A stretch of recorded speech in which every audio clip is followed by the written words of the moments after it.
지금부터 2000년 전으로 한번 돌아가 볼까요? 아주 치열한 지적 대결이 벌어졌던 한순간으로 여러분을 초대합니다. 이게 근데 놀랍게도 오늘날 우리에게도 정말 많은 생각을 하게 만드는 이야기거든요. 자, 한번 제대로 파헤쳐보죠. 모든 건 바로 이 질문, 이 아주 단순해 보이는 질문에서 시작됐습니다.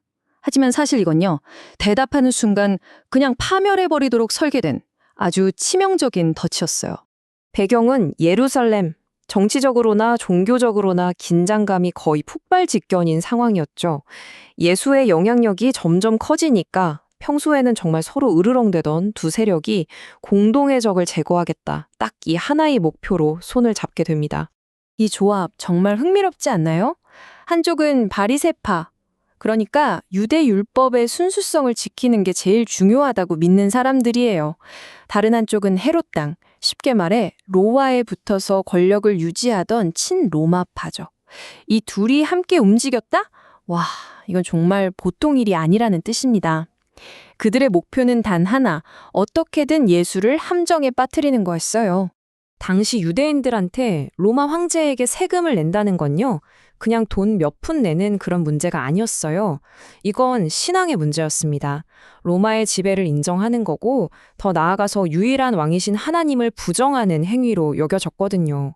실제로 얼마 전에 갈릴리의 유다라는 사람이 우리의 왕은 오직 하나님뿐이다 하면서 세금 내지 말자고 운동하다가 로마한테 아주 처참하게 진압당한 일도 있었고요. 그러니까 이건 말 그대로 목숨을 건 문제였던 겁니다. 자, 보세요. 이거야말로 완벽한 함정이죠. 만약에 예수가 세금 내지 마세요 라고 한다? 그럼 바로 로마에 대한 반역 선동죄로 체포되는 거예요. 반대로 세금 내세요 라고 하면 하나님이 아니라 황제를 인정하는 꼴이 되니까 그를 따르던 수많은 사람들에게 배신자로 찍히는 거고요. 이쪽으로 가도 낭떠러지, 저쪽으로 가도 낭떠러지. 정말 빠져나갈 길이 없어 보이지 않나요? 그런데요. 예수는 이 딜레마에 정면으로 답하지 않습니다. 대신에 이 판자치를 완전히 뒤집어버리는 아주 기가 막힌 한 수를 주죠. 그 첫 수가 정말 의외의 요구에서 시작됩니다. 예수는 그냥 이렇게 말해요. 세금으로 낸다는 그 돈? 나한테 한번 가져와 보세요. 바로 이 한마디가 모든 걸 바꿔놓습니다. 자, 여기서 진짜 결정적인 장면이 나옵니다. 예수가 동전을 보여달라고 하니까 질문을 던졌던 바로 그 사람들이 주머니에서 로마 동전, 데나리온을 꺼내서 건네줘요. 이게 뭘 의미할까요? 그렇죠. 지금 로마의 돈을 가지고 있고 그걸 쓰고 있는 사람은 예수가 아니라 바로 그를 함정에 빠뜨리려던 그 사람들이었다는 겁니다. 이 장면 하나로 예수는 자신이 로마의 경제 시스템에 얽매여 있지 않다는 걸 아주 명확하게 보여준 거죠. 그는 로마 돈이 필요 없는 사람이었던 거예요. 결국 이 세금 문제는 로마의 돈을 쓰면서 그 시스템 안에서 살아가는 질문자들, 바로 당신들의 문제이지 내 문제가 아니라는 걸 아주 조용히 하지만 강력하게 보여준 셈입니다. 그리고 이제 역사상 가장 유명하고 또 가장 심오한 답변 중 하나가 나옵니다. 이 한 문장이 논쟁의 흐름을 완전히 바꿔버리죠. 가이사의 것은 가이사에게, 하나님의 것은 하나님께 바치라. 이건 단순히 세금 내도 괜찮아 라는 허락이 아니었어요. 이건 완전히 새로운 차원의 질문을 던지는 하나의 선언이었습니다. 이 대답을 들은 사람들은 모두 할 말을 잃고 크게 놀랐다고 해요. 뭐라 흠잡을 데가 없는 완벽한 답변이었으니까요.